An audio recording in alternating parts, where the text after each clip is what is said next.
bases, demostrando así que es posible una formación integral en nuestros ingenieros, arquitectos y científicos. A sus 19 años de trayectoria, ha contribuido a la difusión de las danzas del altiplano a lo largo de numerosas presentaciones con las danzas caporales de Hablada Tincus, así como Cajelos, Carnaval de Arapa, Maris Cahuiris, Machutusi, Tucamanos, etc., siendo la Tuntuna su danza emblema, en la cual se ha convertido en el más grande elenco de la UNI y principal referente de esta danza en la ciudad de Lima y provincias. Con ustedes, entra a participar el conjunto de zampoñas y danzas de la UNI. ¡Fuertes palmas!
Quinto concurso nacional de pasacalle folclórico Municipalidad Metropolitana 2018.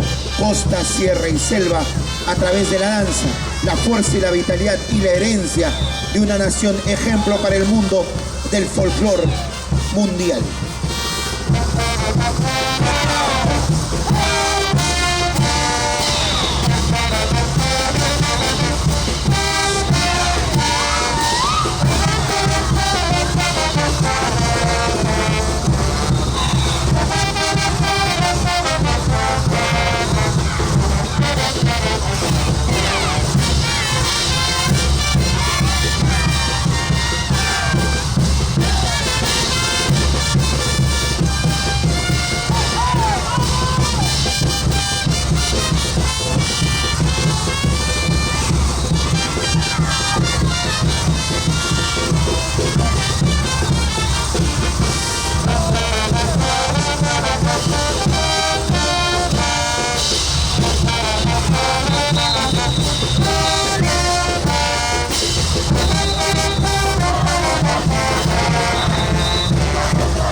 Un minuto.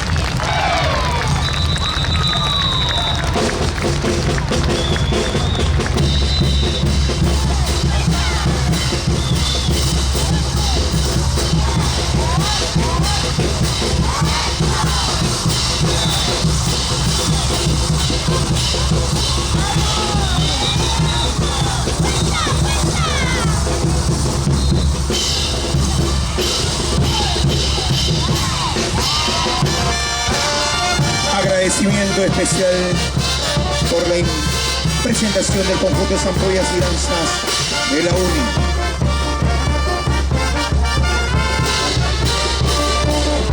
CZD. Bandera verde, 5 minutos. Bandera